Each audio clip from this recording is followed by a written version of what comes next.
Muy buenas tardes, queridos, ¿cómo están? Esperamos que estén todos muy bien.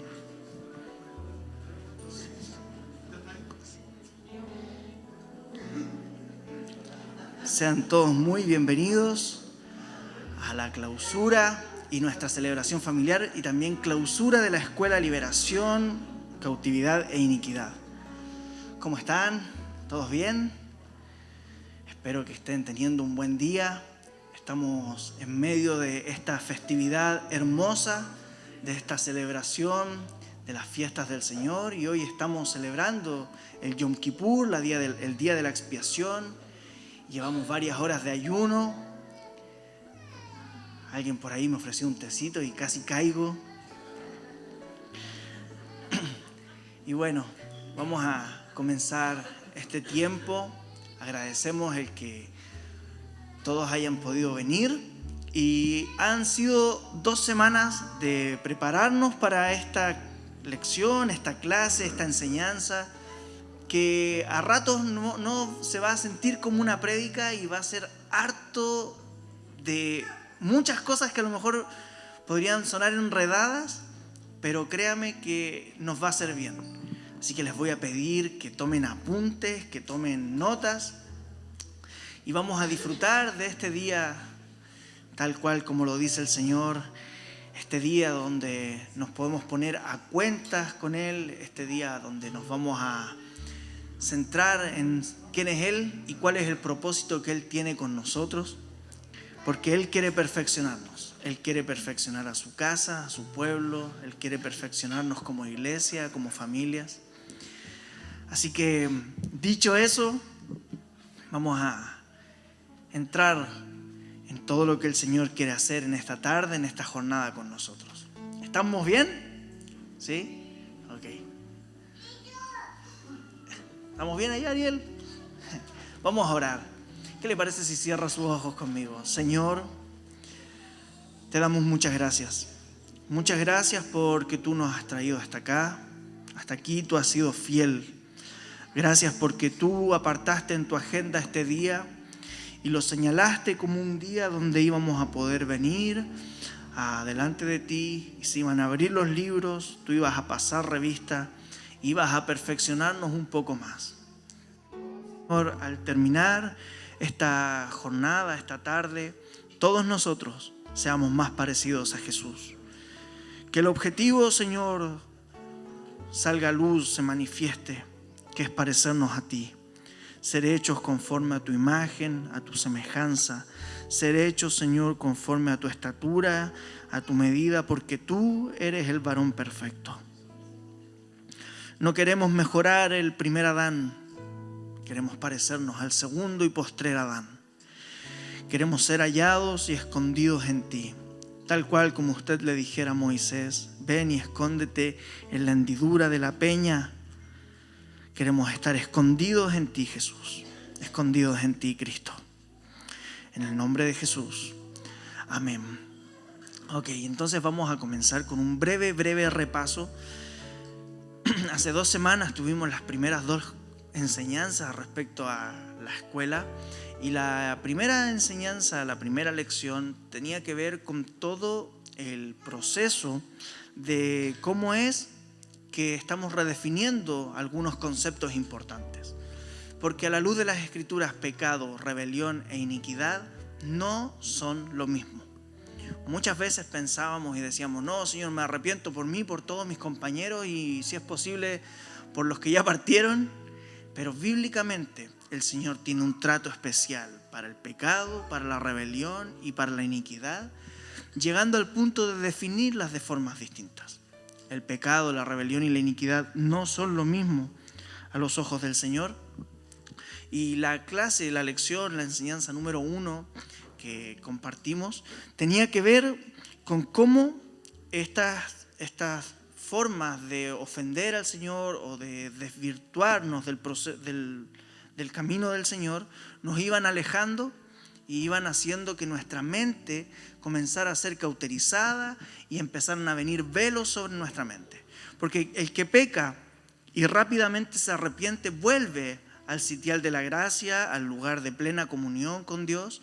Pero quien reiteradamente está pecando, comienza a rebelarse contra el Señor, y en esa rebeldía, en esa rebelión, sabiendo hacer lo bueno, está decidiendo hacer lo malo, y comienza a correr el lindero, comienza a correr el límite. ¿Y quién no quiere salir de esa condición? ¿Quién no quiere venir al arrepentimiento? ¿Quién no quiere volver a los brazos del Señor? Termina entrando en un proceso donde la iniquidad se hace parte de la persona, y tal cual como dice la palabra en Romanos, un velo es puesto sobre su mente es cauterizada, su mente se cierra al poder entender dónde es que debería estar. Y es por eso que hemos estado estudiando todo el misterio de la iniquidad, el misterio de cómo es que opera la iniquidad, cómo salir de la iniquidad para ser libres en Cristo. Y les voy a pedir que con toda la atención y de verdad, por favor, concéntrense porque es harta información, tomen apuntes, tomen notas. Vamos a escuchar al pastor Héctor, que nos va a compartir la lección y enseñanza número 3, que es la expiación y el Señor Jesucristo. Gracias. No hay agüita, me dice. Tentando. ¿Cómo les ha ido? Uno de los textos que mandaba una vez decía, no es hambre, es solo falta de azúcar, ¿no? Nadie empieza a sentir hambre genuinamente, solo es la falta de azúcar, así que ya no queda mucho, vamos a llegar juntos. ¿Cuántos pudieron hacer el ayuno completo? ¡Wow! Mire, así que bueno, solo falta azúcar, tranquilo, ya va a venir la restitución. Está un poco complicado esto, tiene, como dice Bernabé, mucha información, y no porque demos mucha información significa que eso está realmente cumpliendo un propósito. Si siente o sentimos que llevamos mucho ya y que no se nos alarga el puerto, vamos a tratar de pedirle a Dios que nos haga efectivos, pero vamos a pedirle al Espíritu de sabiduría y de revelación que opere milagros en nosotros ahora para que podamos comprender como Dios quiere que comprendamos, para que asumamos que a veces nos frustra el que queremos entenderlo todo, y hay algunos aprendizajes que se dan sin que uno entienda. Por ejemplo, ¿cuántos hablan en lengua aquí? Levanten la mano. Cuando tú hablas en lengua, tu entendimiento no cacha una, pero estás aprendiendo. Entonces eso te da a conocer que la manera en cómo Dios quiere ser pedagógico con nosotros no necesariamente pasa por la razón nuestra. Él tiene razones mejores. Y hay una inteligencia, hoy día se habla de la inteligencia emocional, de la inteligencia de todo tipo, pero hay una sola que está en la palabra del Señor que no tiene ningún otro, es la inteligencia espiritual. Vamos a pedirle al Señor que nos dé de esa inteligencia para que aprendamos por encima de lo que incluso mi mente a veces con determinadas limitaciones decimos tener. Pero Padre, te damos gracias porque tú nos trajiste hasta aquí y estás logrando tus propósitos, tus planes en nosotros. Estamos frente a una oportunidad tuya, Señor. En el nombre de Jesús, no estamos frente a un grupo de gente que anda buscando culpables, sino estamos enfrente de una oportunidad para acceder correctamente a tu perdón, para sacar los recursos que tu perdón tiene. Y en el nombre de Jesús te damos honor por eso. Pido que tu Espíritu nos dé inteligencia, que tu revelación abra nuestros sentidos y que este sea un día especial, Señor, para tu gloria. Amén. Muy bien, vamos rápidamente entonces. Busque Levítico 16 y lo dejo como tarea para la casa porque aquí está el fundamento, lo que en el antiguo pacto el Señor nos enseñó. Solo lo vamos a leer en algunos textos y después vamos a pasar a la aplicación en Cristo. Cómo es que en Cristo Jesús el día de la expiación debe cumplirse completamente y cómo al entenderlo bien, como el Señor quiere, podemos dejar que los recursos que Dios quiere dejar, su favor, nos haga bien.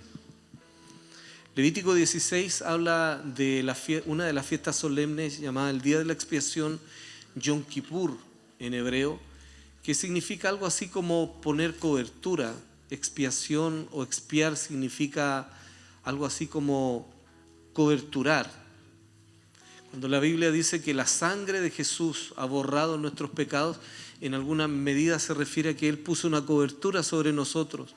Si la sangre de Jesús, aplicada por la fe en nuestras vidas, nos cubre, nuestro Padre Celestial nos ve a través de esa expiación, a través de esa cobertura que nos regaló la fe en Cristo y el sacrificio que ha hecho Jesús para que nosotros seamos salvos y nuestros nombres estén inscritos en el libro de la vida. Yom Kippur, o día de la expiación, o también el día del arrepentimiento, como era conocido, el día del perdón. También se le conocía como el día del trompetazo. Había un sonido de chofar que convocaba al arrepentimiento. Pero para nuestra cultura occidental la palabra arrepentimiento se nos fue tornando como algo en contra. En el sentido de que arrepentimiento, si bien es cierto, habla de lo que no está bien, se nos fue como tergiversando el origen de la intención de Dios respecto a llamarnos al arrepentimiento. Entonces lo fuimos asociando con la culpa. Inconscientemente se fue trasladando un resumen que no es el día del arrepentimiento, algo así como el día de la oportunidad para quedar a cuentas con Dios, sino el día de los culpables, el día en donde hay que confesar los pecados, la maldad, y si bien es cierto, hay que pasar por aquello, no debe tornarse en un fin en sí mismo, que nosotros cuando queramos arrepentirnos delante del Señor pretendamos ser solo los culpables, sino que también los merecedores de la gracia del Señor, a quien Dios ha escogido por su beneplácito en todo esto. Levítico 16, se lo voy a leer, dice: habló Jehová a Moisés después de la muerte de los hijos de Aarón, cuando se acercaron delante de Jehová y murieron. Y Jehová dijo a Moisés, no sé si se acuerdan que los hijos de Aarón entraron con un fuego extraño y dijeron, no, vamos a ayudar a papá en el sacerdocio, está muy cansado, y le metieron de su cosecha, de sus diseños, a algo que Dios no había manifestado, y Dios los mató. La personalidad de Dios es como difícil de entender de repente, ¿no? O digámoslo así, para que no que dejemos de asesino a Dios, la soberbia y la rebeldía de los hijos de Aarón lograron hacer que la justicia de Dios los matara. Dios había dicho que no tenía que ser de esa manera, y de manera consciente ellos eligieron lo contrario. Cuando Dios toma un compromiso lo cumple, ¿no? Bueno, no era el punto, pero dice: di a Aarón tu hermano que no en todo tiempo entre en el santuario detrás del velo, sino que voy a dejar una temporada especial para que exista. Les voy a enseñar cómo pedir perdón, les voy a enseñar cómo restituir, salir restituidos si piden perdón correctamente. Entonces, aquí va una pedagógica forma en que Dios dice, así es que tienen que acercarse a pedir perdón. ¿Se ha dado cuenta que nosotros tenemos este tema cuando venimos con nuestro arrepentimiento delante del Señor? Y si nosotros decimos, ahora viene el día del arrepentimiento, entonces uno dice, bueno, ya hay que pedir perdón, arrepentirse, ya. Señor, perdóname por todos los pecados que yo tenga. Aleluya, amén, gloria a Dios. Y decimos, listo, estamos saldados con Dios, yo ya le pedí perdón, pues me arrepentí. Pero parece que Dios es más riguroso. Entonces el Señor dice, primero, no en todo tiempo. necesitábamos un tiempo especial. Ahora está Cristo Jesús siendo el día de la expiación, y entonces sí podríamos decir que se aceleraron los tiempos de la gracia y la misericordia. En cualquier momento puedo pedirle perdón al Señor, en cualquier momento ya está cumplido lo que el Señor quería, pero hay algunos aprendizajes acerca del cómo pedir perdón que nosotros necesitamos redefinir. No se trata así como de decirle, Señor, perdóname por mí, por todos mis compañeros, y salir arrancando como quien anda jugando a la escondida. Esto lo entendimos poco, porque en el TikTok no aparece el juego de la escondida, pero antes nosotros salíamos en las calles y contábamos hasta 10, 100, etcétera. Y bueno, otro cuento, otra generación. Y decíamos por mí, por todos mis compañeros. Entonces uno libraba a los compañeros cuando, etcétera. En alguna medida a nosotros nos gustaría usar esos comodines con Dios a veces. Decir, Señor, yo te pido perdón por cualquier falta que haya cometido delante de ti. O cuando nos arrepentimos este es típico, así lo pongo siempre como ejemplo con mi esposa, ¿no? Cuando nosotros nos ofendemos entre nosotros y después nos pedimos perdón. Pues entonces, bueno, yo soy obediente al Señor, gloria a Dios, aleluya, y vengo aquí para que me perdones. ¿Y por qué? No, por cualquier cosa que te haya ofendido de mí. Suena espiritual, ¿ah?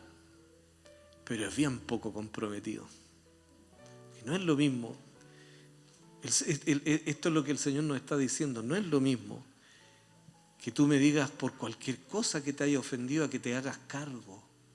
Por ejemplo, si yo fui altanero con mi esposa, ¿de qué le sirve a ella y al Señor y a mí mismo que yo le diga, no, por cualquier cosa, en una de esas te hizo daño, a lo mejor estoy pidiendo perdón de más, pero como soy espiritual y tengo que acostarme en paz con Dios, entonces perdóname por cualquier ofensa mía? Es como un perdón bien hipócrita en realidad. El Señor dice, no, yo quiero que ustedes sean bien concisos conmigo. Les voy a enseñar. Primero, no en todo tiempo. Ahora el tiempo en Cristo está cumplido. Ahora podemos entrar confiadamente, dice su palabra, al trono de la gracia. Pero en ese momento, cuando se estaba forjando solamente la sombra, la figura de lo que sería perfecto en Jesús, hay algunos buenos consejos que no deberían quedar aislados de la enseñanza, porque de lo contrario podríamos nosotros ser livianos en cómo nos relacionamos con Dios si es que nos damos permiso a solamente evaluarnos nosotros. O sea, si yo entendía el arrepentimiento como pedir perdón, yo puedo decir, bueno, ya te pedí perdón. Po.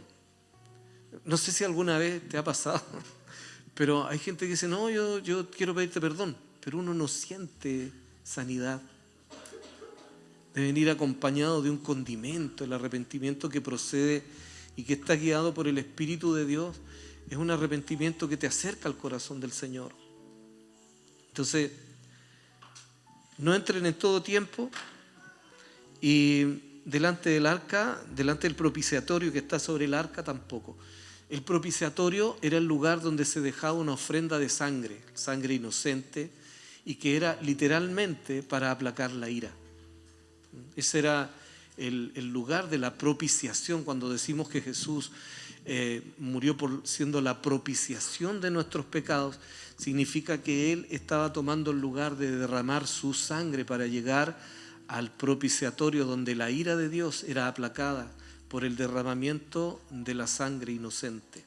Un misterio que se fue revelando en el tiempo. Antes era imposible develar este misterio que decía que sin derramamiento de sangre no hay remisión de pecados. Pero era porque todo nos iba a llevar lentamente a la persona de Jesús, quien derramando su sangre, esa sangre llegaría al lugar de la propiciación, al verdadero lugar donde la ira de Dios ya no podría estar en contra de todos los que se hubieran dejado coberturar por este pacto. Dice, bueno, yo voy a aparecer en la nube sobre el propiciatorio. Creo que algo está haciendo corte, no sé. Dice, para que no muera. O sea, ¿por qué murieron los hijos de Aarón porque entraron de una manera incorrecta en el día en que el lugar santísimo era cosa seria. El lugar santísimo, de hecho el sacerdote que entraba en este mismo rito, en el ritual del perdón anual, entraba con unas campanillas amarradas en la cintura y un cordel que era lo único que lograba mirarse, porque habían como 3 estaciones, por así decirlo, para llegar al lugar santísimo. Y si el sacerdote entraba en la condición incorrecta delante del Señor, ese sacerdote se moría ahí. Entonces, Dios no los mata. Se mueren por entrar en la condición incorrecta delante de la santidad de Dios. Se matan a sí mismos. Ese es lo que quería decir. Se suicidan en el fondo. Por eso era tan delicado, y el Señor decía, las campanillas eran todo un tema, porque cuando sonaban las campanillas, sonaba el sacerdote también, así que como nadie más podía entrar, era gravísimo cuando el sumo sacerdote no lograba entrar en la condición correcta, porque él tenía que empezar a ser jalado por este cordel que había quedado amarrado a su cintura. Y ya, es triste que haya perecido de esa manera, pero lo más terrible era que el pueblo en ese contexto no iba a tener sino un año más de espera para quedar a cuentas con el Señor, porque el sumo sacerdote tenía la gran misión de ser intercesor entre Dios y el pueblo. Bueno, dice, voy a tratar de ir un poco más rápido, el verso 3 dice: con esto entrará Aarón en el santuario con un becerro para expiación y un carnero para holocausto. Cuando hablamos de expiación, era que tenía que tener una ofrenda de un animal que tenía que sangrar, y otro que tenía que ser quemado en el altar. El holocausto era como una ofrenda que tenía que dejar el olor fragante para el Señor. Es un tipo de ofrenda que, esto es lo que tipifica aquello que es todo para el Señor. Hay ofrendas que a nosotros, con ese ejemplo, se nos da a entender que vamos a tener que dejarlas todas para el Señor, no sacar una parte para nosotros, sino que tiene que ser como la idea del olor fragante, más que el olor asado rico que nos gusta, sino que la idea era que esta es una ofrenda que solo le pertenece al Señor. Amén. Con esto entrará Aarón en el santuario, este becerro que va a sangrar por la expiación, y el que va a morir en el holocausto será solamente por él y por su casa. Ni siquiera todavía está él autorizado para hacer intercesión y ponerse delante del Señor para favorecer al pueblo. Primero tiene que verse personalmente. Cuando él mira que su condición personal y también la representatividad que está dando para su familia, él y su familia tienen que quedar sumamente aprobados por Dios para el paso que continúa. Lección: de repente peleamos guerras que Dios no nos ha mandado, ¿cierto? O estamos en una condición incorrecta, no hemos puesto la sangre de la expiación correctamente sobre nosotros, no hemos intercedido por los nuestros, pero queremos hacer guerra espiritual. Señor, me levanto contra, no sé, hermano, de repente he escuchado unas oraciones súper osadas, pero bien poco entendidas, poco sabias.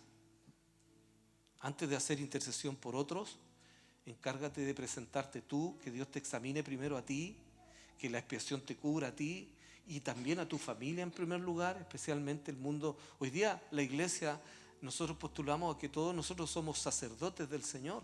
Por lo tanto, todos deberíamos aprender claramente esta lección antes de orar por otros, antes de interceder por las naciones, por cualquier cosa. Deberíamos presentarnos personalmente y familiarmente, y después nos lanzamos a lo que nos diga el Señor, cómo orar, cómo interceder por los demás. Solo quería dejar claro que había un tipo de sacrificio por el sacerdocio y otro que era por el pueblo. Y dice el verso 5: y de la congregación tomará para los hijos de Israel 2 machos cabríos para expiación y un carnero para holocausto. 2 machos cabríos para expiación, 2 machos cabríos que tenían que ser los motivadores de poner cobertura sobre el pueblo a través del derramamiento de la sangre. 1, Y el carnero para holocausto es como el misterio que va revelándose poco a poco. Bueno, el verso 6 dice, hará traer Aarón el becerro de la expiación que es suyo y hará reconciliación por sí y por su casa. Después tomará los 2 machos cabríos y los presentará delante de Jehová a la puerta del tabernáculo de reunión y echará suertes a Aarón sobre los 2 machos cabríos. Aquí había algo bien extraño. ¿Cuántos han escuchado hablar del Urim y el Tumim? Ya, no es un juego de... El Urim y el Tumim eran una especie de piedras que usaban los sacerdotes para dirimir hacia dónde se inclinaba la voluntad del Señor. Si caían de determinada forma, decía, bueno, el Señor nos indica que vamos tomando la decisión hacia allá, nos dice el Señor. De acuerdo a cómo caían esas piedras, el Urim y el Tumim, decían cómo dirimir la voluntad del Señor. En el caso de los 2 machos cabríos, el Urim y el Tumim decía qué macho cabrío tendría que ser sacrificado y cuál de los otros tendría que ser enviado vivo al desierto para Azazel. Eso es sumamente importante en Levítico 16, por eso lo estoy nombrando para que después pasemos a lo que quiero compartirles realmente. Mas el macho cabrío vivo sobre el cual cayere la suerte por Azazel lo presentará vivo delante de Jehová para hacer reconciliación sobre él y enviarlo a Azazel al desierto. Les hago la historia un poco más corta entonces, quería llegar allí. En el tipo de sacrificios que habían, derramamiento de sangre, era como heavy el tema del pecado, no es tan fácil. Habían algunos altares de adoración con ofrendas quemadas y todas tenían un significado. Pero estos 2 machos son importantísimos porque cuando el Urim y el Tumim decía que uno iba vivo para Azazel, antes de que lo enviaran a Azazel, la obra que tenía que hacer el sacerdote era imponerle las manos a este macho cabrío vivo. Azazel era el lugar, dicen, el lugar de un desierto. Literalmente, casi toda la tradición judía también, y lo que nosotros entendemos por las escrituras, allí vivía un demonio. Azazel, el que denuncia un libro que no es del canon, como el libro de Enoc, pero que hoy día está teniendo bastante respeto de muchos sectores, por lo menos en la información que entrega, no es necesario hacerlo doctrina, pero por lo menos el libro de Enoc dice que Azazel fue el demonio que contaminó toda la raza humana, haciendo que pecaran los hombres y las mujeres y los ángeles, dando a conocer que el juicio que vendría se personificaría en este demonio que provocó que la raza humana se hibridizara, por así decirlo. Entonces, este demonio vivía allí y una vez al año le mandaban un recado.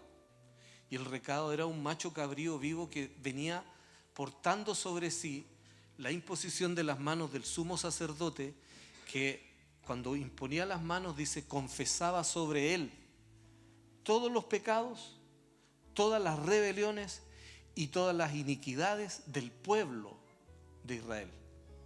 Entonces se las mandaba de regalo para allá.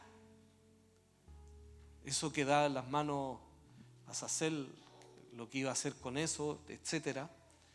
Tal vez no lo entendía, decía, me están mandando ofrenda, a lo mejor decía, estamos ganando, todos los años vamos ganando, pero le estaban profetizando lo que le acontecería a él y especialmente a todo el reino de las tinieblas que se rebeló contra el Señor. Le estaban diciendo de a poquitito, ¿cierto? Como una sombra, una figura, mira, un día un cordero o medio macho cabrío, un día va a venir cargando sobre sí todo el pecado, toda la rebelión, toda la iniquidad de Israel, y ya vamos a ver más adelante qué pasa con eso. Ok, antes de entrar entonces, hagamos la diferencia. Si para el Señor es tan importante que cuando pidamos perdón, nosotros tengamos claro de qué me estoy haciendo cargo. Pongámosle sentido común a esto, mis queridos. No es lo mismo que yo le diga al Señor, Señor, bueno, me enseñaron que hay diferencia entre pecados, rebeliones e iniquidades, entonces ahora yo te pido perdón por todos mis pecados, por todas mis rebeliones y todas mis iniquidades. No. El Espíritu de Dios es más riguroso. hace mejor las cosas. El Espíritu del Señor te va a decir en qué hemos sido rebeldes, por ejemplo.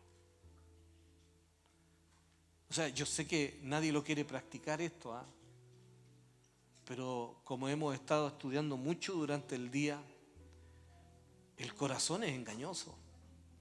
El corazón alberga un montón de predecisiones que nosotros se nos esconden de la mente consciente. Y aún un hombre extraordinario que hasta el día de hoy Dios le da honor, el rey David en su momento tuvo que aprender duras lecciones acerca de que en su corazón habían más cosas incorrectas de las que él mismo pensó. El rey David nunca pensó mentir o decir que era mentiroso. Cuando él decía, no, yo cuando miro mi corazón, yo hablo la verdad, me dirigió todos estos años con pura verdad con el Señor, por eso es que estoy donde estoy y Dios ha ido cumpliendo su voluntad. Se evaluó a sí mismo y dijo, no, mi corazón, no hay mentira en mi corazón. Mucho menos adulterio. David miró y dijo, no, Dios me libre, amo al Señor, etcétera. Tengo todos los privilegios del reinado, de ser rey, pero adulterio no hay en mí. Así que mi corazón va aprobado. Asesino tampoco soy. Dios sabe, no disfruto esto. Ha sido terrible tener que pelear incluso contra los enemigos del Señor. Pero yo no mataría a alguien por matarlo. Y una semana después de que estuvo en el lugar incorrecto, está mintiendo de manera descarada, está queriendo ser el asesino de ese hombre que él ha defraudado, haciendo y cometiendo adulterio con su esposa. En menos de una semana estamos descubriendo rápidamente que dentro del corazón de un hombre de Dios extraordinario como David habían informaciones que estaban ocultas y había adulterio, había asesinato y había mentira. Entonces cuando él viene a poner la enseñanza aprendida en el Salmo 139, queda plasmado algo así como: escudriñame, Señor, y conoce mi corazón. El día que yo creí que lo conocía, me caí. Pero si ahora tú me dices, Señor, ¿cuál es la evaluación que tú tienes de mí? Prueba mis pensamientos. Sabes que no todo lo que pensamos es correcto, no todo lo que pensamos es tan puro, tan santo. No todo lo que nosotros damos por razonable o por razón significa que nos regala la razón. No es. Eso es muy pobre, mi querido. Tenemos que pasar por el examen de preguntar incluso algo sencillo, pero hace tan bien. Señor, esto que estoy pensando, ¿está correcto? Hay un montón de complementos que te va a dar el Señor, que muchas veces te van a enriquecer, siempre te va a enriquecer Él, pero te va a enriquecer saber que no de la manera o el prisma que estás usando para juzgar determinada instancia es la correcta. De repente somos tan dueños de la verdad. Una vez alguien me dijo, usted quiere siempre tener la verdad, usted tiene la verdad. No, le dije, ¿sabe? No busco tener la verdad, quiero que la verdad me tenga a mí. La verdad es Jesús. Si Él me tiene a mí, entonces yo seré veraz. Pero yo no quiero tener razón ni pararme delante suyo y decirle que lo único que yo argumento es lo verdadero. Pero si lo dice Él, entonces estamos. El pecado es toda actitud que yo, con la que he defraudado al Señor, con la que he transgredido la ley del Señor, el corazón de Él. El pecado son las actitudes incorrectas. Errar al blanco, eso significa. Tú puedes errar al blanco, bueno, creo que lo hacemos muy a menudo.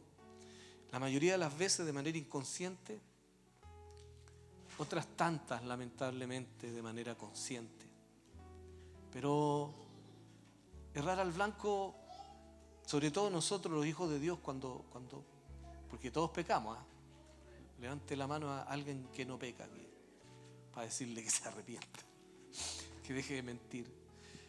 Todos pecamos, Pero el Señor nos dijo, ya les enseñé cómo pedir perdón y cómo restaurar esto.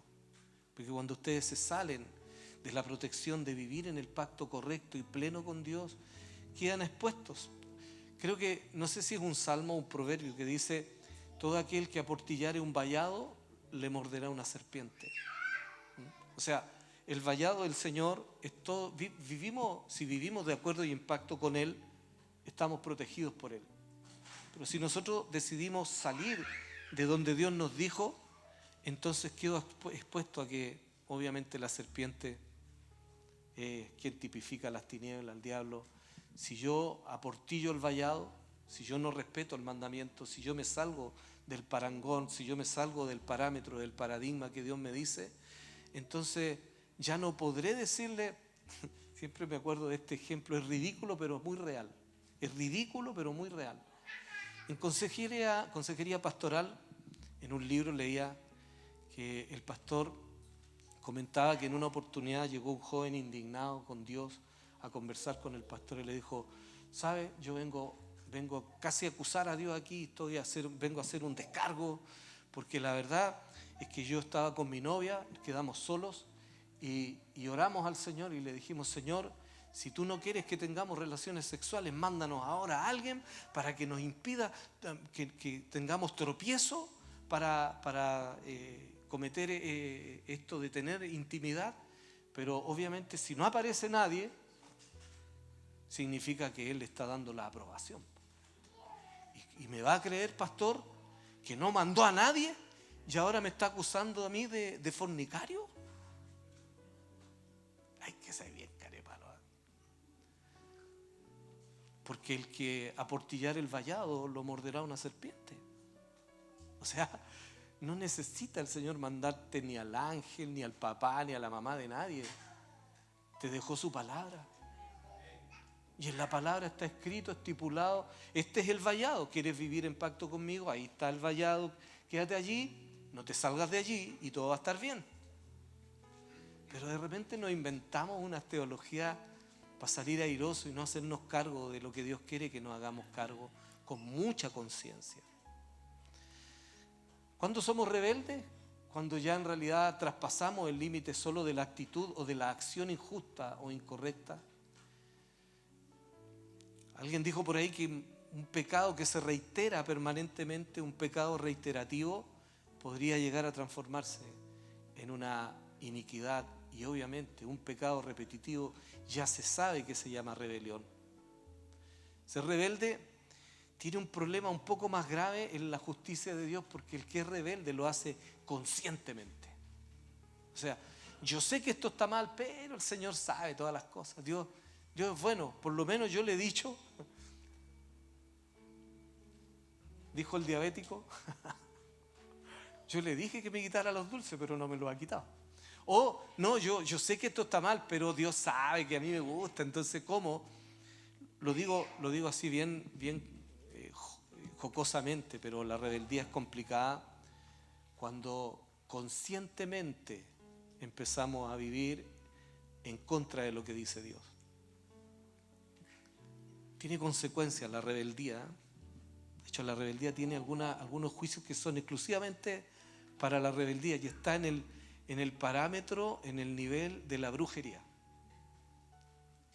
Dice a través del profeta Samuel, el Señor dice que para Él es tan abominable el tema de la rebelión, tanto como la hechicería. O sea, los pone al mismo nivel. Seguramente alguien rebelde es algo manipulador y hechicero también. Esto de tergiversar las cosas, manipular las circunstancias, acomodar para que se dé lo que yo quiero que ocurra. Eso es ser rebelde. La rebelión es como la actitud que empieza a pasar a ser la justificación de un pecado.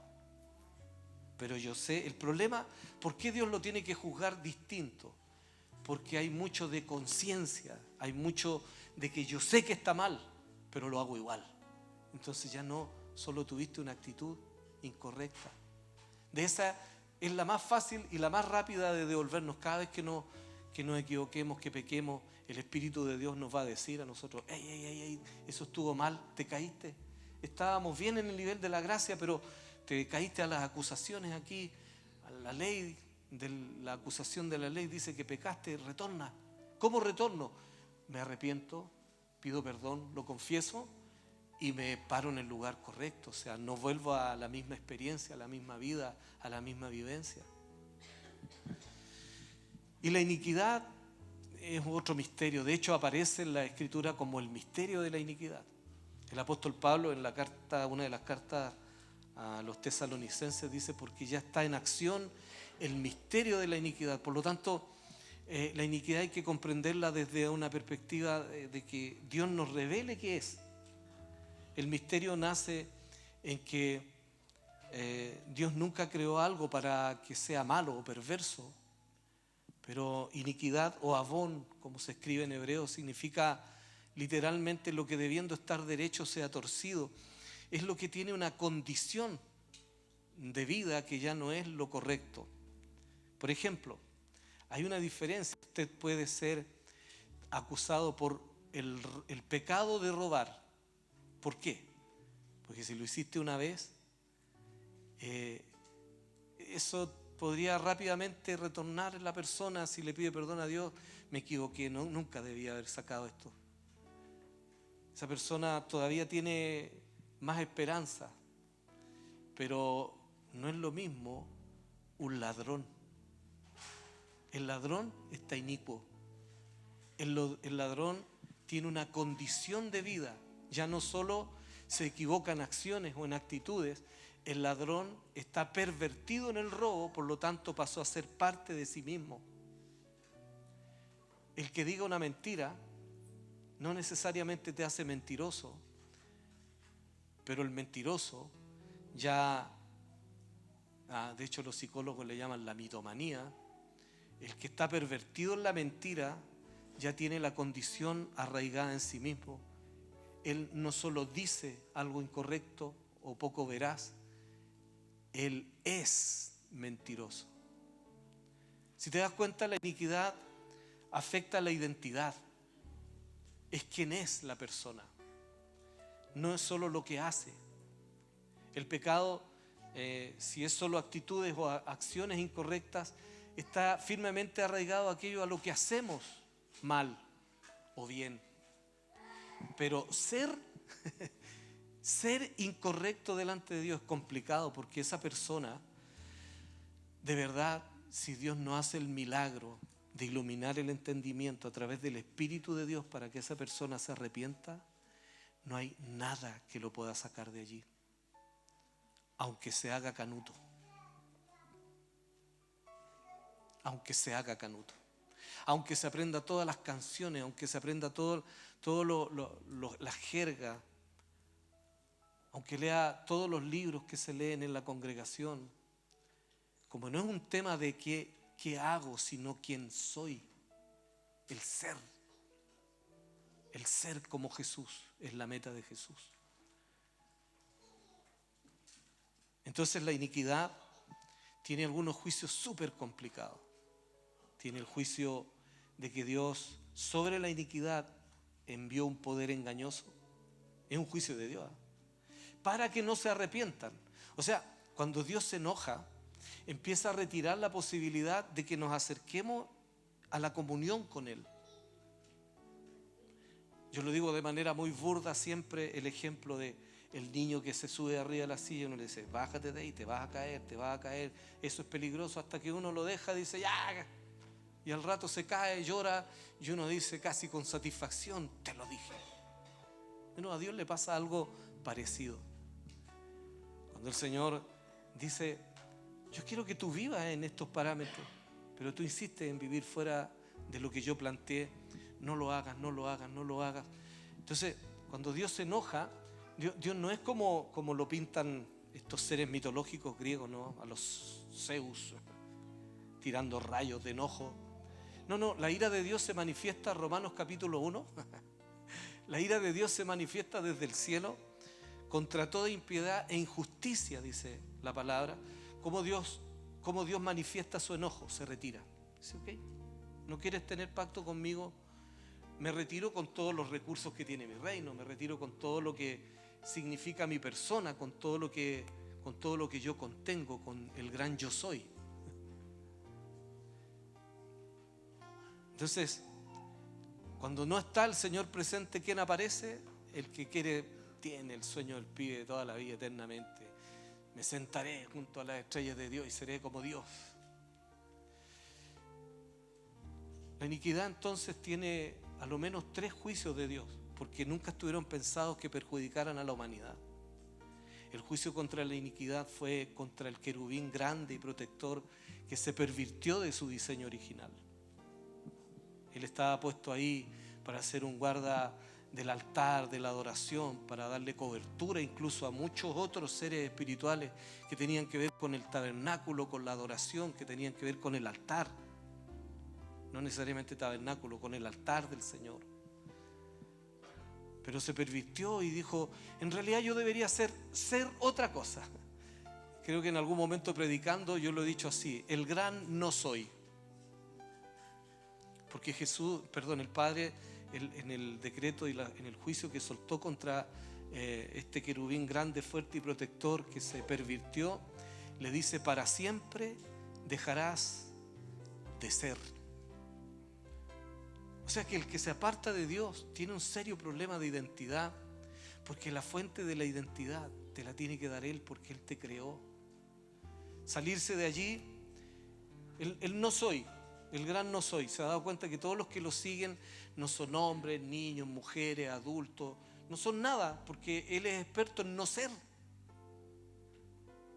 Pero nuestro Dios y Padre, el Creador, es experto en saber quién es Él y quiénes son los que Él ha creado y para qué. El gran yo soy siempre será identidad completa, concreta, concisa. La iniquidad entonces tiene que ver con la perversidad de la identidad. Y dijimos que Dios envía un poder engañoso a través de lo que dice Tesalonicenses. Les hace creer que están bien. Y lo último es la cautividad. La cautividad es para todos los que han pervertido su ser. La identidad. Por ejemplo, Dios nos creó para vivir confiados con Él. Pero si yo estoy preso en la cárcel del temor, todo lo veo a través del temor, el temor está presente dentro de mí, me pervirtió, ya dejé de confiar, ya dejé de depender, de saber, de tener la seguridad de que Dios me ama, de que en sus manos estoy seguro, pero vivo lleno de temores. Entonces el temor me tiene metido en una cárcel. Lo bueno es que el Señor nos regaló la liberación en Cristo Jesús.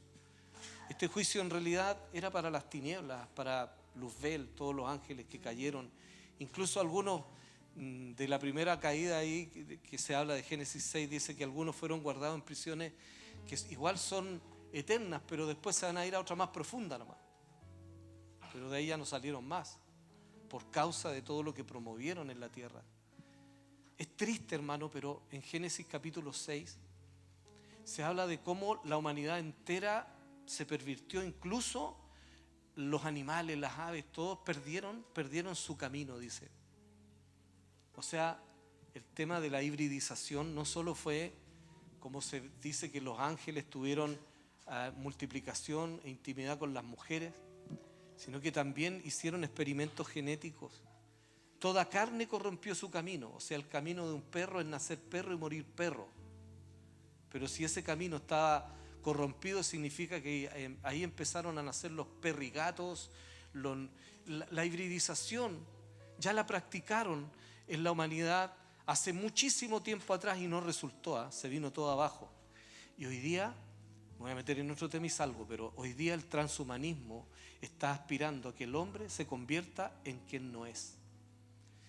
Y solo como dato freak, hay algunos ejércitos en las naciones que están diciendo que sus soldados ya tienen algunas incursiones genéticas, como por ejemplo en la vista pusieron algunos aspectos de la visión de las serpientes para que vean de noche los soldados.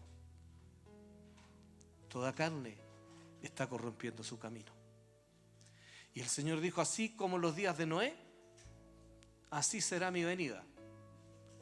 Y quienes lo estamos esperando, pensamos que tenemos que prepararnos muchísimo en la búsqueda de la intimidad con Dios, porque lo que estamos mirando en nuestro entorno es que la iniquidad y este misterio está afectando nuevamente a la humanidad entera, a salvarse en Cristo Jesús, a buscar la salvación, el perdón, a salir de la cárcel, de cualquier cautiverio, porque este es el día de la oportunidad de Dios. Mañana no tenemos idea.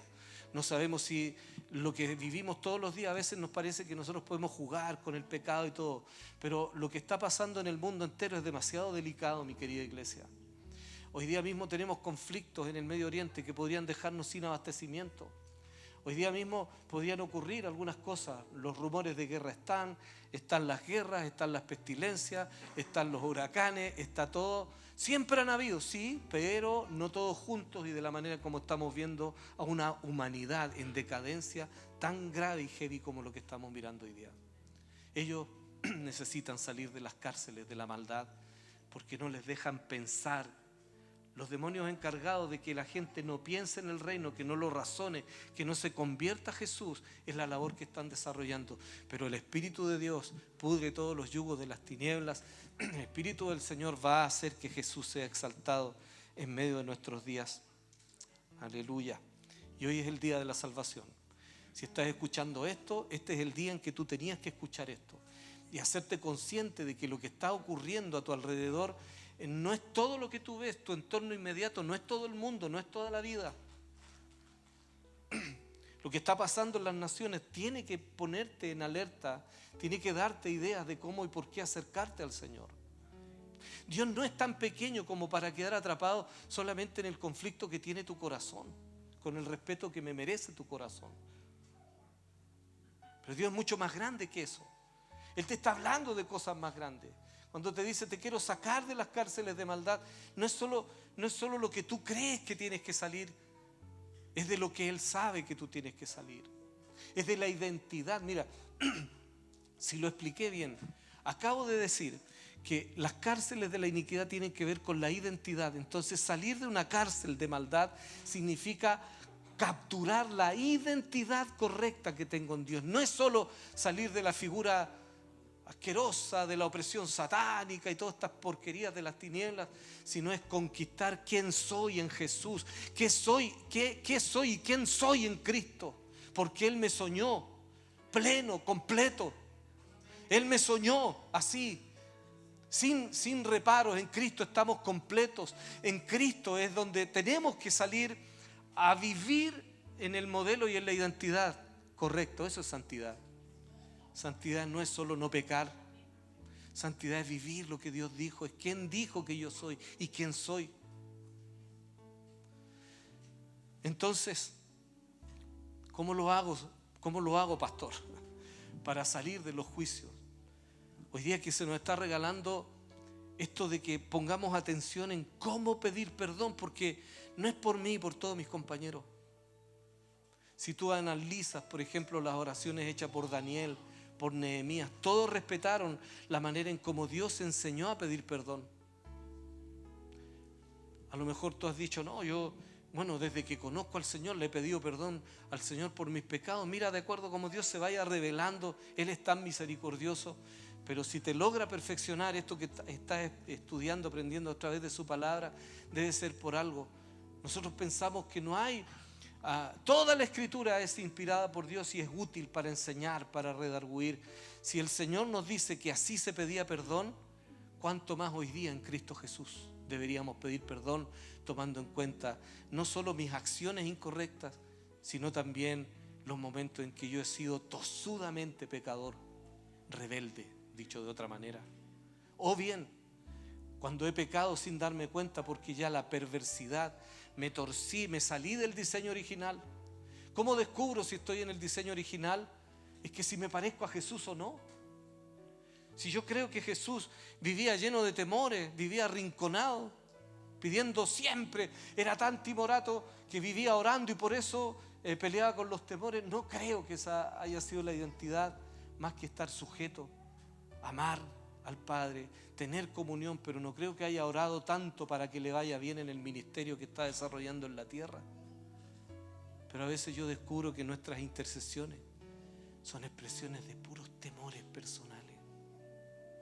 Oremos para que no ocurra esto. Oremos para que esto otro sí ocurra. Oremos, o sea, nosotros sabemos qué es lo que tiene que ocurrir y lo que no. Pero es diferente a orar como lo hacía nuestro Señor. Pasaba tiempo con el Padre sencillamente para saber lo que el Padre pensaba, para contarle lo que Él estaba experimentando y sintiendo. En sus momentos Él argumenta: todo esto que yo hago, lo hago porque el Padre que me envió me dijo que lo hiciera. Entonces, en sus conversaciones, Él siempre estaba capturando la voluntad de su papá y haciendo lo que su papá decía. Aleluya.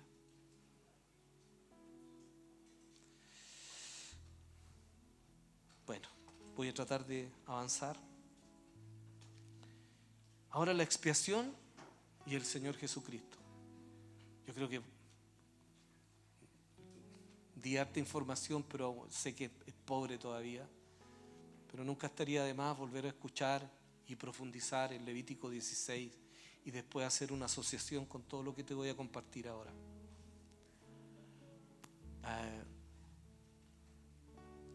La solución para la iniquidad, la rebeldía, el pecado, obviamente es Jesús. Siempre lo vino diciendo toda la palabra del Señor. Desde el Génesis en adelante ya había un derramamiento de sangre de un cordero, que fueron las pieles que fueron usadas para darle cobertura a Adán y Eva. O sea, si se dan cuenta, ahí ya sangró un cordero inocente para darle cobertura a Adán y Eva, prefigurando obviamente a Jesús, quien sería todos estos corderos. Bueno, en Mateo 27, 45 al 49, una de las frases que queda ahí pendiente y que queda en el ambiente para nosotros es cuando el Señor dice: Elí, Elí, lama sabactani, que significa... ¿Qué significa Elí, Elí, lama sabactani? Confiadamente, con confianza. Padre mío, ¿cierto? ¿Por qué me has desamparado? O sea, en ese instante el Señor no está teniendo comunión con el Padre. La Biblia dice que el Padre todo lo hizo por Él, porque de Él, por Él y para Él fueron hechas todas las cosas, refiriéndose al Hijo. Pero en este momento en que Él ha dado la vida por nosotros, no hay comunión entre ellos, y la Escritura dice que los cielos se conmovieron. Nada tenía sentido en realidad en el momento en que Jesús ya no tiene comunión con el Padre, murió, ¿no? Esa es un poco la frase final cuando el Señor terminó de confesar todas las faltas nuestras.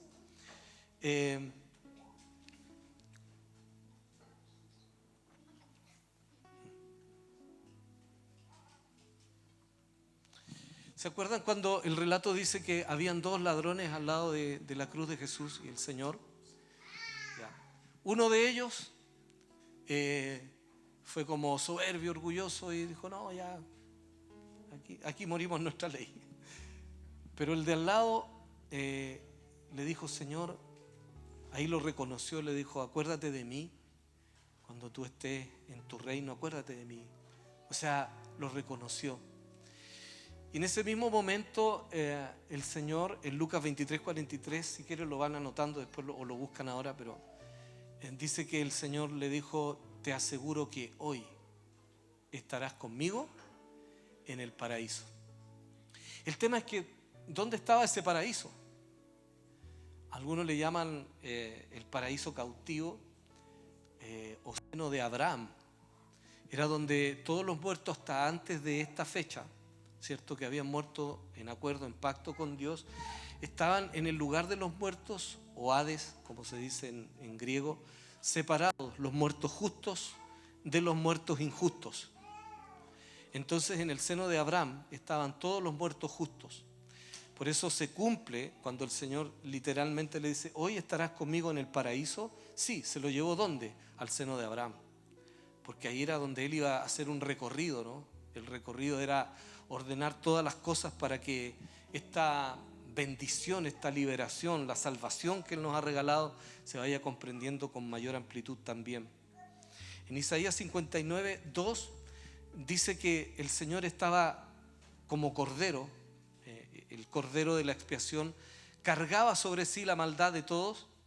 Bueno, ¿te imaginas cuando yo puse el ejemplo del sumo sacerdote poniendo en la cabeza y la imposición de las manos, confesando sobre él? Esto tenía el nombre de imputar los pecados. Era como cargando sobre él todos los pecados, todas las rebeliones, todas las iniquidades. Dice el profeta Isaías que nuestro Señor, Él lo profetizó. Algunos le llaman a Isaías el profeta o el evangelista del Antiguo Testamento, porque dijo cómo Jesús nació y cómo murió, así cabalmente. En su momento dice que Jesús está cargando como cordero, dice, no abrió su boca, y como cordero fue llevado al matadero. Y en algún momento determinado dice que Él cargó sobre sí todas las iniquidades nuestras, y por sus llagas fuimos nosotros curados, dice. Pero ¿qué era lo que estaba cargando Jesús? En ese instante Él es como el cordero o el macho cabrío, que ahora al parecer, por eso había que tomarse algún tiempo, ¿no? Todos hubiéramos querido que esto pase rápido, pero desde que Él fue crucificado hay hartas horas de que ocurren hartas cosas que tenían que cumplirse de acuerdo a cómo está escrito. Es como que el Padre está confesando sobre el Hijo todas las faltas de Israel, imputándose. Y el macho cabrío vivo va al lugar de Azazel, donde ahora Azazel por lo visto lo está esperando en algún lugar, ¿no? En alguna prisión. Judas dice que los ángeles que no guardaron su propia dignidad, Dios los encerró en algunas prisiones eternas, y parece que ahí estaba Azazel, el que había pervertido entre otros a la raza humana. Pero ahora tenemos no solo el macho cabrío que le mandaron el recado en el desierto como por un animalito, sino que ahora el que tomó la figura del tal es Jesucristo mismo. Y Él, siendo el sacrificio sobre el que está el pecado, la rebelión y la maldad de todo, bueno, de la humanidad entera, todos nosotros incluidos, está cargando sobre sí, ¿cierto? Y tiene que hacer algo con esto. Por eso va vivo al lugar de Azazel. ¿Qué es lo que hace ahora? Lo que el Señor hace es confesar todos los pecados, todas las rebeliones, o devolvérselas, remitirlas. Y decirle: mira, Azazel, todas estas porquerías que se dieron en la humanidad, todos estos pecados, toda la rebeldía, toda la maldad, te lo vengo a devolver formalmente. Ya no le pertenece a nadie de los que crean en mi victoria, porque te he vencido. Te he vencido, pagué el justo juicio, lo pagué con mi vida. Sí, la paga del pecado es muerte. Yo tomé el lugar, pero como ahora vencedor sobre todo esto, porque cuando me enjuiciaron, me mataron, entre comillas, o di la vida, mejor dicho, di la vida, no tenía ningún pecado. Entonces es ilegal, no me puedes retener aquí, y toda la victoria que yo traigo la voy a compartir por todas las edades que se me dé la oportunidad, con toda la humanidad que quiere escuchar esto. Dice Jesús que es ilegal que Él muera, pero tomó tu lugar y el mío. ¿Cómo entonces yo me hago de la salvación en Él? Creyendo en primer lugar en lo que Él ha hecho por mí. Que no es solo que me regaló una religión, me sacó de las cárceles de la maldad, me sacó de los juicios de la muerte, me está regalando una nueva identidad en Él. Me quiere regalar y me ha garantizado que la plenitud del Espíritu de Dios, del mismo Cristo que lo levantó de los muertos, morará dentro de nosotros, que la resurrección de Él comenzará a tener indicios ya, ahora, garantías de lo que va a venir más adelante, de que es real su victoria. Así es que me da la impresión de que cuando se confiesa la última maldad, el último pecado, literalmente la deidad nos amó de tal manera, se entregó. ¿Quién murió? El Padre y el Hijo. Es terrible enterrar un hijo, terrible. Verlo morir,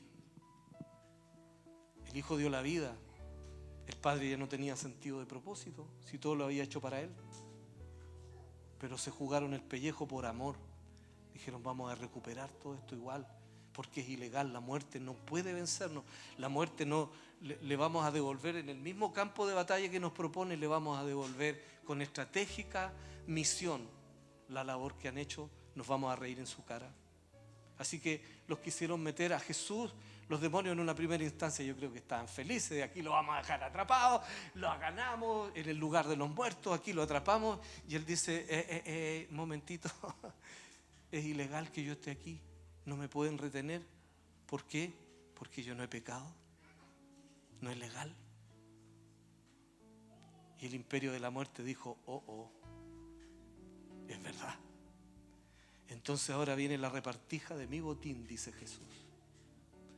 Toda esta maldad la dejamos aquí, igual va a seguir esperando por un tiempo hasta que venga el juicio final, pero todo esto es de aquí. Y cada vez que los hijos de Dios pequen y vuelvan a la correcta expiación en mí, vamos a seguir devolviendo la misma maldad al mismo lugar, más juicio contra las tinieblas.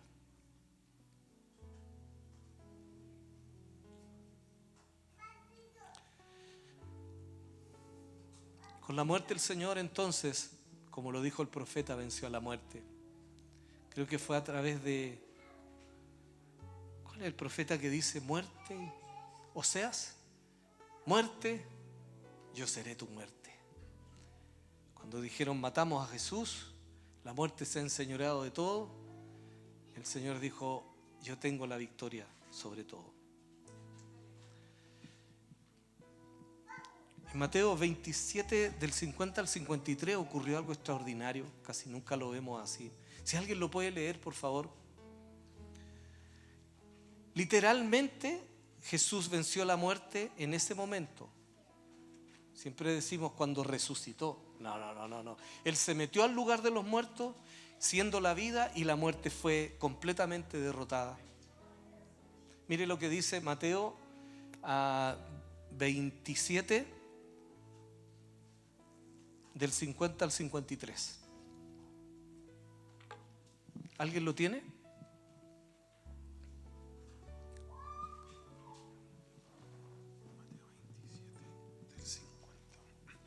Mas Jesús, habiendo otra vez clamado a gran voz, entregó el Espíritu. Y aquí el velo del templo se rasgó en dos, de arriba a abajo, y la tierra tembló y las rocas se partieron, y se abrieron los sepulcros, y muchos cuerpos de santos que habían dormido se levantaron, y saliendo de los sepulcros, después de la resurrección de él, vinieron a la santa ciudad y aparecieron a muchos. ¿Había leído alguna vez ese texto usted? Que dice que en el momento en que el Señor hizo esta obra, hubieron unos temblores extraños, los sepulcros se abrieron y resucitaron un montón de muertos que salieron a testificar que Jesús es la vida. Potente, la muerte está vencida. Así que el dolor que nos ha causado la muerte con la partida de nuestros amados, igual es temporal y es por un tiempo. En la eternidad vamos a estar juntos porque Jesús ya venció este bicho y todo su aparataje, y la vida no puede ser contenida por el que tiene la victoria. Él tiene la victoria, los que son fracasados son los que le pertenecen a este imperio. Así que los muertos empezaron a resucitar, lo que quiere decir que la muerte también fue vencida en ese mismo instante, no al tercer día, y ya vencimos también las pilas. Bueno, ¿qué más pasó? Después de que resucitaron los muertos y la muerte fue vencida, el Señor va aún a partes más bajas todavía, otras medidas del Seol o del Hades. Y cuando resucitaron los muertos, se establece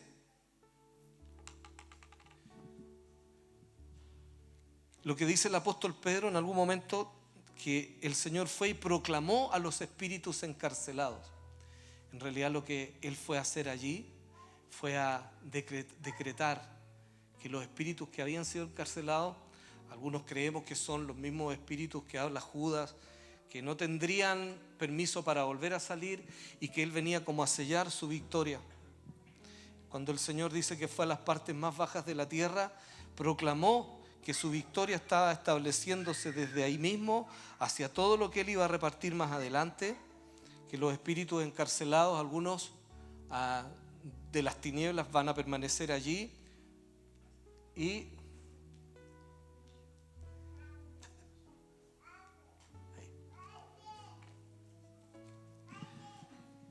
en 2 de Pedro 2:4, el Tártarus, para algunos derechamente el infierno, ¿no? Literalmente significa el abismo más profundo del Hades. Y en Judas 6:7 se habla de los ángeles que no guardaron su dignidad o su primer estado, sino que lo abandonaron su propia morada. A esto los reservó bajo tinieblas en prisiones eternas. ¿Qué fue lo que proclamó el Señor? Bueno, que todas las iniquidades desde Adán hasta ese día quedaron anuladas y devueltas a Azazel, conforme a Levítico 16:22, porque Azazel fue el que contaminó a la raza humana. Que las iniquidades que se originen en el futuro quedan anuladas por la obra de Jesús. Pedro anunció que la victoria estaría sobre la muerte también, para que todos los que tenían que ser trasladados ahora desde el seno de Abraham, donde estaba ahora el Señor, incluido el hombre que había muerto hace poquito en la cruz, tendrían que ser trasladados de allí, porque ya no estaría más el seno de Abraham o el paraíso cautivo. ¿Se acuerdan cuando el Efesios dice, llevando cautiva la cautividad, dio dones a los hombres? Bueno, la cautividad en la cual estaba incluso el pueblo del Señor se va en libertad ahora, ¿a dónde? Al cielo, derechamente. Y todos los otros diseños de las tinieblas quedaron atrapados hasta esperar que el Señor vaya consiguiendo consumar toda la obra de la salvación que nos ha regalado. El seno de Abraham fue puesto entonces arriba en el cielo. El Señor llevó cautiva la cautividad. Y ¿se acuerdan? Este incidente es bien especial. En Juan 20:17 se dice que el Señor en un momento había resucitado, pero todavía no lo habían visto muy claro.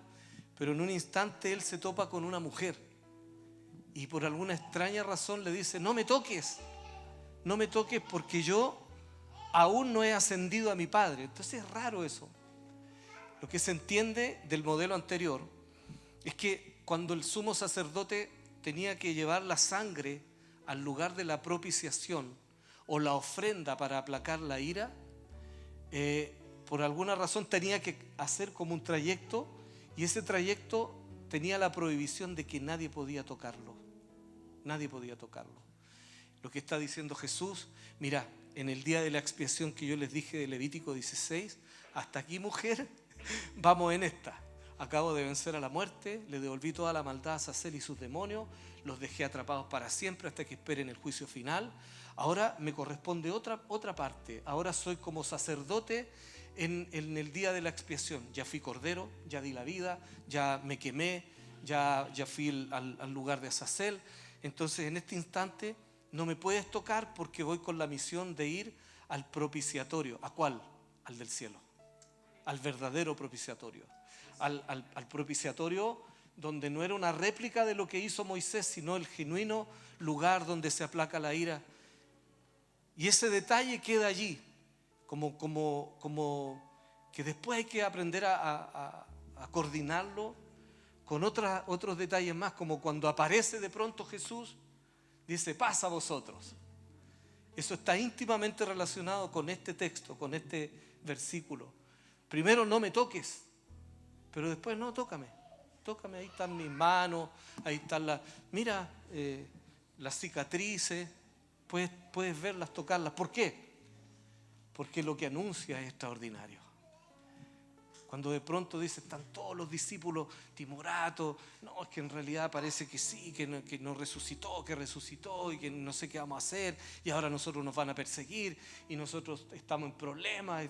Y de repente dice, estaban todas las puertas, las ventanas, todo cerrado, y él está de pronto dentro tiene una materia diferente, se puede ubicar traspasando, no sé si murallas o el tiempo y el espacio. El asunto es que aparece en la reunión y lo primero que dice es Shalom, que entre otras cosas significa ausencia de conflicto. ¿Qué está diciendo Jesús? Él está diciendo la sangre, mi sangre, el derramamiento de sangre, el sacrificio que yo acabo de hacer, lo fui a presentar al cielo en el lugar de la propiciación. Y en la propiciación dicen que lo aceptan. Así que ahora tengo toda la autoridad para decir paz a vosotros. ¿Cuál es la paz del Señor? Que todo aquel que se acerque a Él con confianza y con fe puede y tiene derecho a salir de la iniquidad, del pecado, de la rebeldía, que tiene solución en Él, que Él ha vencido, que Él no trae palabras, sino que hechos concretos. Todo lo que Él dijo desde el Antiguo Testamento hasta el Nuevo Testamento lo cumplió a cabalidad. Entonces no es no viene a ser coach motivacional de los líderes que están en ese momento, de los discípulos que están desmotivados, tristes. No, Él está siendo el contundente, victorioso Señor que le está diciendo, paz a vosotros. Todo lo que esperaba el Padre se cumplió.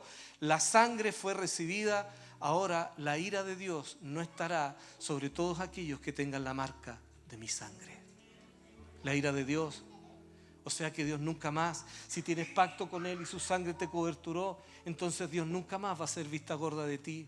Aunque por momentos lo cansemos, aunque por momentos seamos tremendamente tosudos, toda nuestra carnalidad en algún instante ofende al Señor, pero el Padre te va a mirar a través del Hijo, te va a mirar a través de la sangre de Él, te va a mirar a través de aquel en donde Él ya solucionó el tema de la ira. Dios quería darle solución a su ira.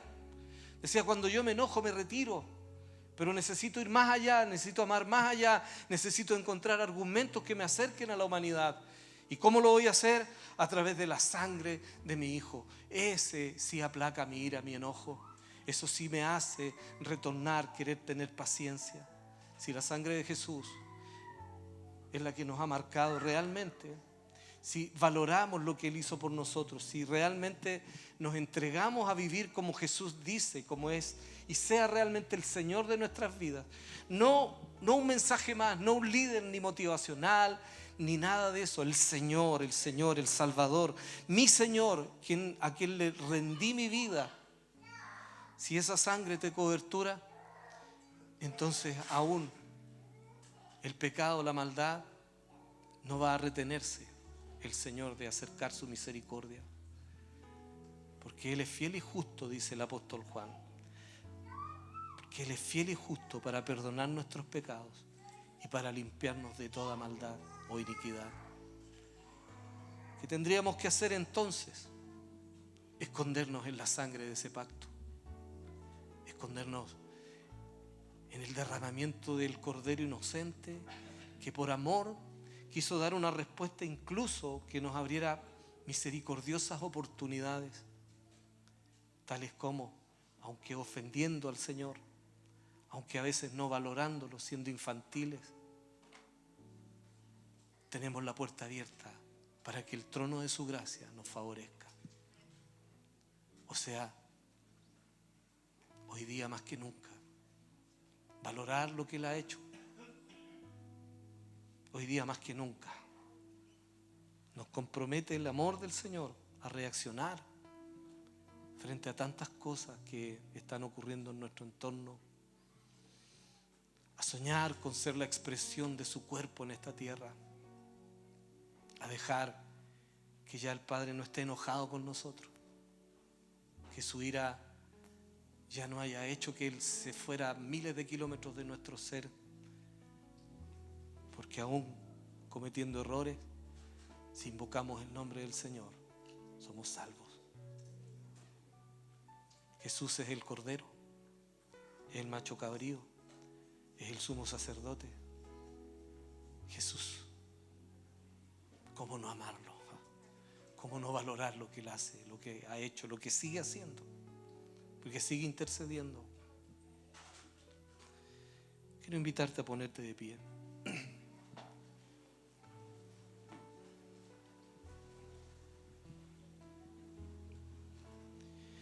Estamos en una jornada súper importante para el Señor.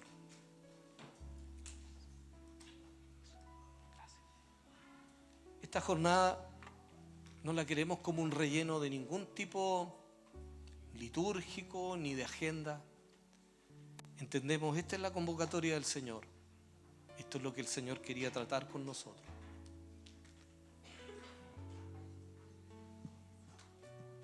Vamos a extender un tiempo más.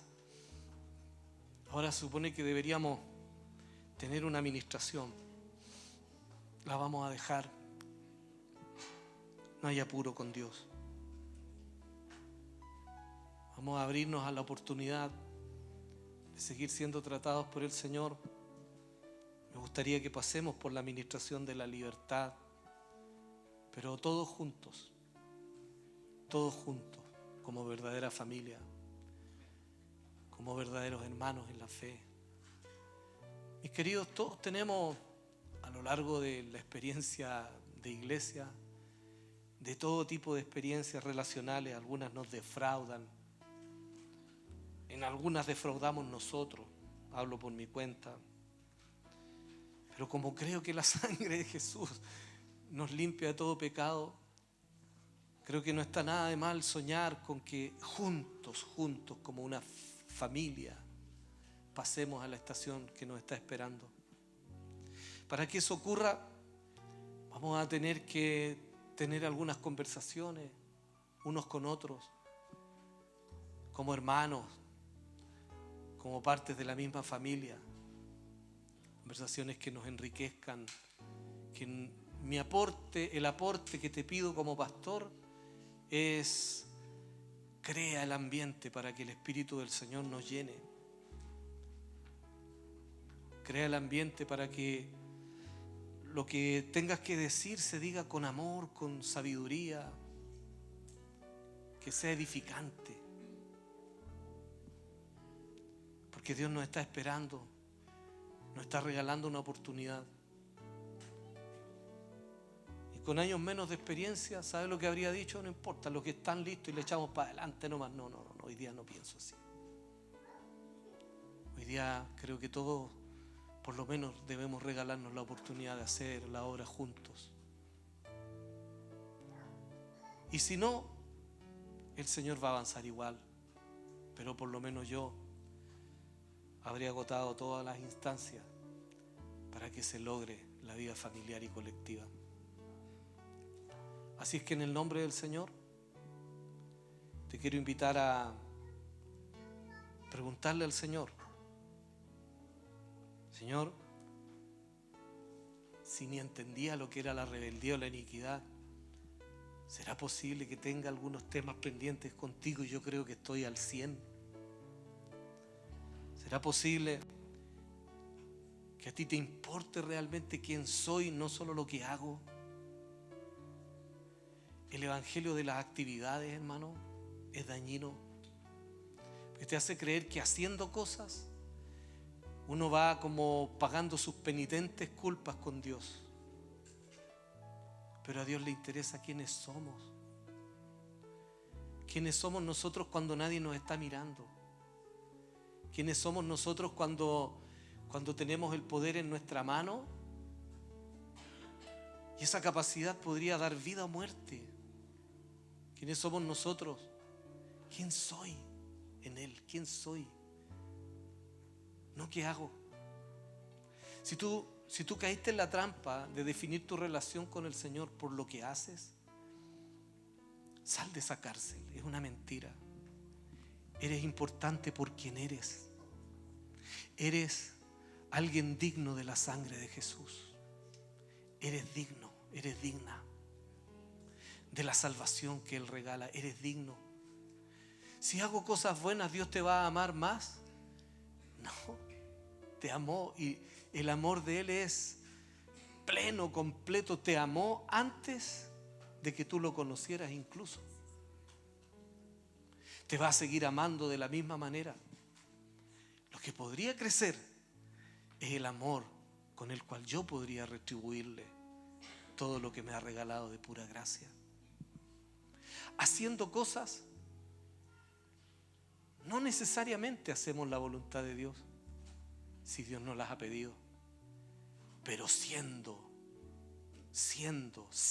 ser una identidad, entonces eso cambia. Porque tú eres la misma persona en el trabajo, eres la misma persona en la iglesia, eres la misma persona con tu familia, con tus amigos. Es que soy de determinada forma. La buena noticia es que todo lo no logrado, el Señor ahora te está diciendo: si eso yo lo tenía clarísimo, yo sabía que tú no ibas a poder, este es mi ofrecimiento, ahora vívelo confiando en mí. Ahora vive, yo antes era solitario, ok, ahora sé solitario, pero de mi mano. Yo te voy a decir cómo salir de ahí. Yo te voy a enseñar. Tú vas a disfrutar de mi compañerismo. Tú vas a querer compartirlo con otros. Es Cristo en nosotros la esperanza de gloria. Él en nosotros. Y la vida que ahora vivimos es la fe de que nosotros estamos en Cristo Jesús. En Cristo. Todo lo que yo creo, lo que yo quiero, lo que yo anhelo, es peligroso si no tiene el apellido Cristo. Cristo, en Cristo.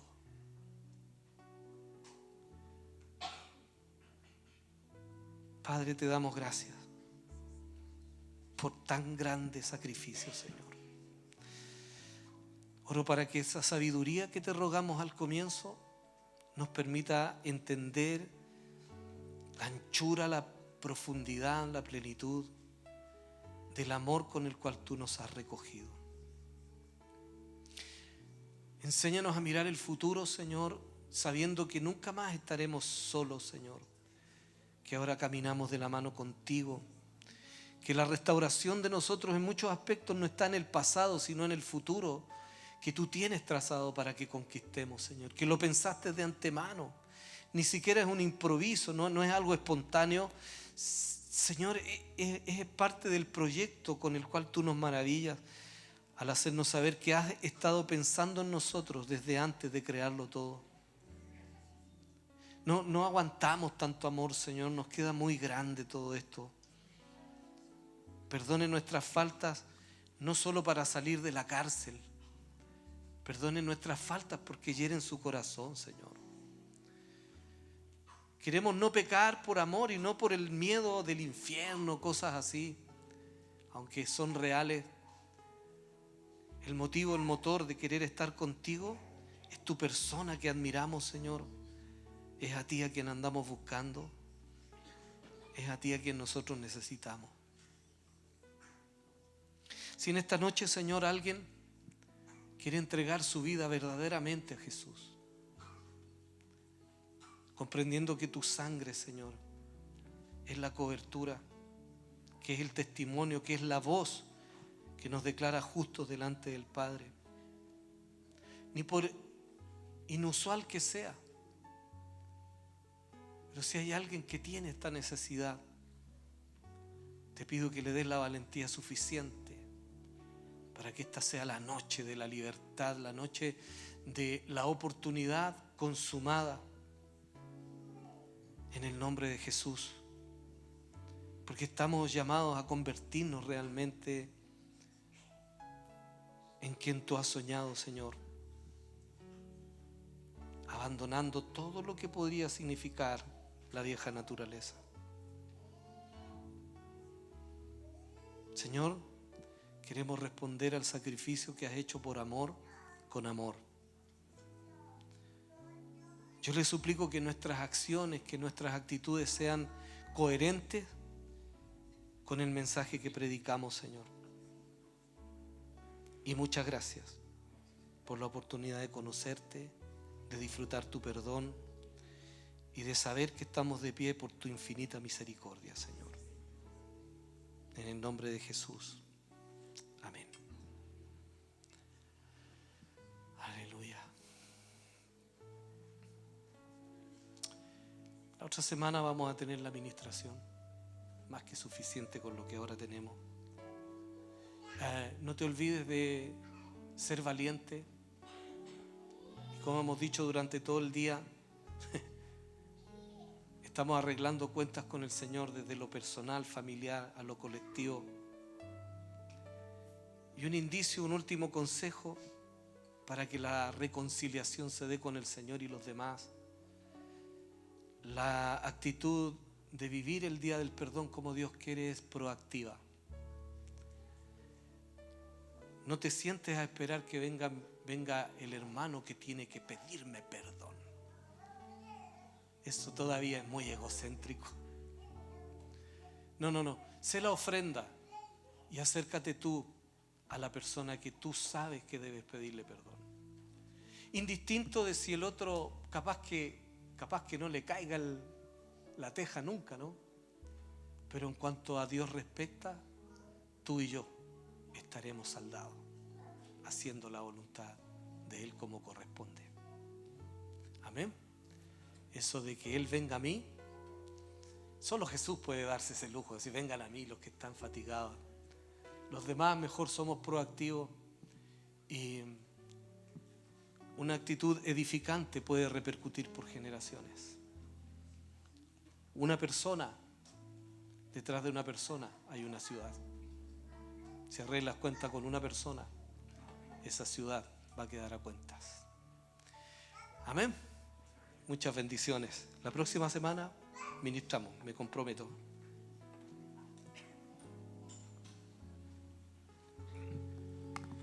Amén.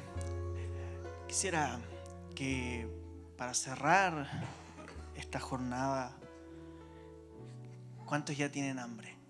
No es hambre, queridos, es falta de azúcar, tranquilos. Sed puede ser, pero hambre no, todavía no tenemos hambre. ¿Cuántos ya estamos medios mañosos? Amén. Eso sí es innegable. Bien. Queridos, vamos a ofrendar al Señor. Y quisiera invitarte en Números 16, para quien lo quiera revisar después en su casa. Es en detalle, el detalle de la ofrenda que el Señor estaba esperando por cada festividad.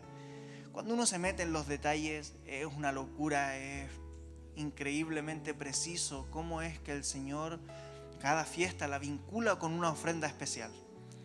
Y aunque nosotros hoy no trajimos becerros, ni corderos, tenemos que recordar que al menos nuestra ofrenda por la expiación, nadie de nosotros podría decir cuánto es esa ofrenda, porque esa ofrenda ya fue dada. No hay una ofrenda por la expiación que valga hoy día. Ese es Jesús, quien ya pagó, quien ya dio su sangre para ponernos a cuenta con el Padre. Es decir, que esa ofrenda no es válida hoy día. Nadie pretenda decir: traje mi ovejita para que sea mi expiación y estar a cuentas con Dios. Eso sería no haber entendido lo que el pastor nos compartía. La ofrenda de la expiación ya está. Pero sí nosotros podemos ofrendar. El Señor nos invita a ofrendar. Y ahora, ¿cómo podemos hacerlo? Con libertad. Una ofrenda de gratitud, una ofrenda diciéndole al Señor que Él es el primero, una ofrenda que alabe su nombre y le diga a Él que hemos recibido de esa expiación, de ese perdón, de esa libertad. Entonces, la ofrenda que vamos a levantar en esta tarde no es para que el Señor nos perdone. Eso sería estar vendiendo indulgencias, y no creemos en eso. La ofrenda que vamos a levantar es una ofrenda de gratitud, porque le vamos a decir al Señor: Señor, muchas gracias porque tú ya nos perdonaste.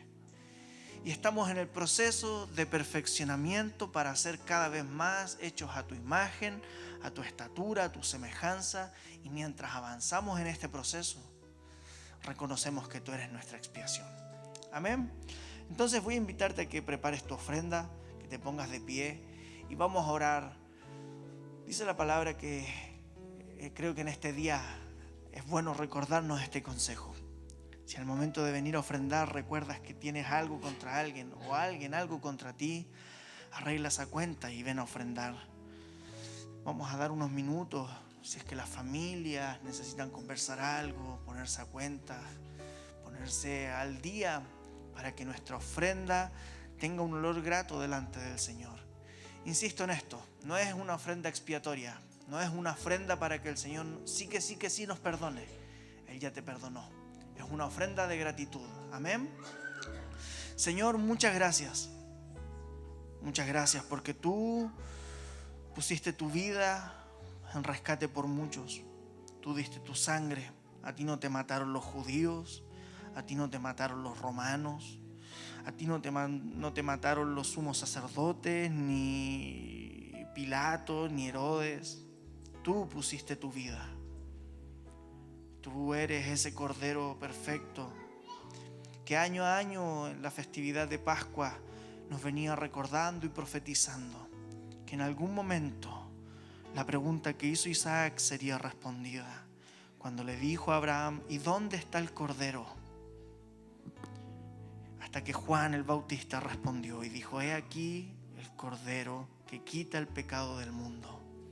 Recibimos de tu expiación, recibimos de tu sangre que nos limpia, recibimos de tu sangre una vez más que nos cobertura y nos pone a cuentas para con el Padre, y sabemos que tenemos abogado delante de Dios, y gracias a ese abogado podemos entrar confiadamente al trono de la gracia.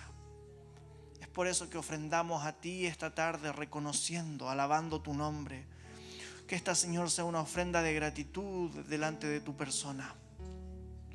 Porque la justicia que nos faltaba, ninguno de nosotros podía conseguirla. Ni aún portándonos bien y siendo buenos ciudadanos, podíamos vestirnos de justicia. Pero usted nos revistió. Y usted le ha dado a su iglesia la oportunidad y el honor de que se vista de lino fino. Muchas gracias, Señor, por tu expiación. Nos ponemos a cuentas delante de ti. En el nombre de Jesús. Amén. Amén. Podemos ofrendar, queridos. Si alguien va a diezmar también, vamos a pedirle a los pastores que estén atentos para que puedan orar por las familias.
Gracias, Señor.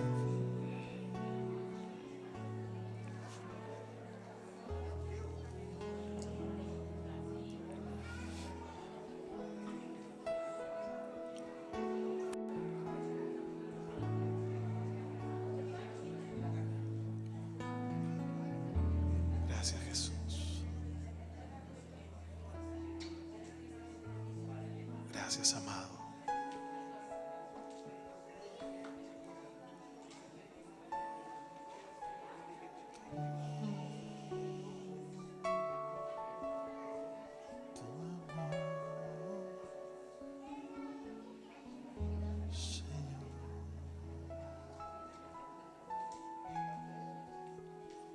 Tu amor, Señor.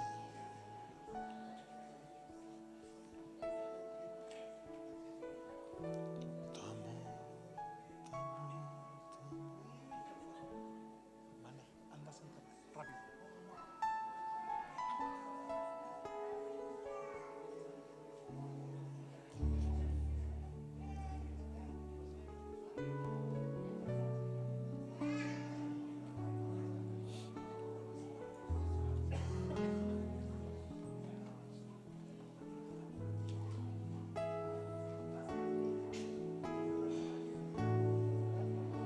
Le damos un aplauso de adoración al Señor por este tiempo, por esta jornada, porque en la cruz fuimos perdonados, redimidos, rescatados. Y en este nuevo Yom Kippur, el libro de la vida ha sido abierto y su nombre y mi nombre ha estado allí. Amén. Eso lo dice la Biblia también. Así que, queridos, estamos felices con la última fuerza. Estamos arañando los últimos minutitos. Estamos como el año nuevo. 3 cosas súper importantes. Pero vamos a esperar que los hermanos que están, por favor. 3 cosas súper importantes. La número 1. Durante la semana vamos a seguir enviando información necesaria del desarrollo de todas nuestras jornadas como iglesia. Amén. A través de la comunidad de WhatsApp Antioquía, canal oficial de nuestras jornadas. Así que toda la información se va a canalizar también por ahí. El día viernes 18 de octubre, al atardecer, comienza la fiesta de la alegría, la fiesta de los tabernáculos, la fiesta de las cabañas temporales, la fiesta de las naciones.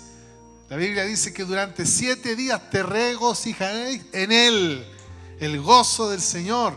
Así que ya llevamos varios años en esta dinámica, pero ahí también vamos a enviar guías, consejos, tips de qué se refiere la festividad, qué es lo que espera el Señor de este tiempo y cómo llevarlo a la práctica en nuestros hogares y en nuestra comunidad. Amén. Así que del viernes 18 hasta el próximo viernes que continúa es la celebración de tabernáculos. Así que tómese una oncecita ahí bajo el parrón, tómese una frutita picada por ahí en el parque, en la plaza de su barrio, bajo un toldo y diga: Señor, gracias por tu cobertura. Yo también soy una cabaña temporal en esta tierra. ¿Vio? Hay varias cositas. Número 3. Los jóvenes al concluir ahora la reunión, por favor, necesitamos conversar con ellos, con todo el grupo de jóvenes acá. Tan solo unos 5 minutitos, 8 minutitos vamos a estar con el grupo allí para que por favor seamos rápidos, proactivos para esa mini, pero importante reunión. ¿Ya? Creo que eso es todo. Sí, eso es todo, queridos. Nos despedimos. En nuestra cafetería Antioquía se está vendiendo un rico consomé. A ver, haga así. ¡Oh!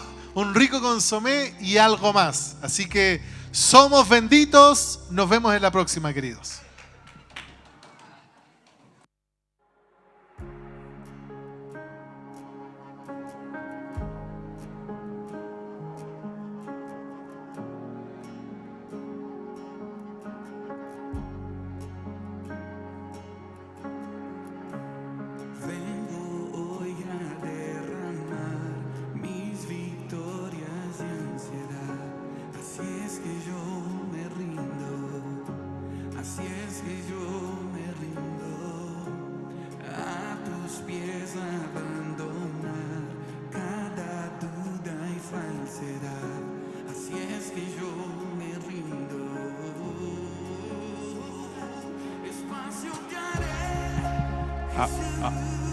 Los jóvenes nos reunimos, por favor.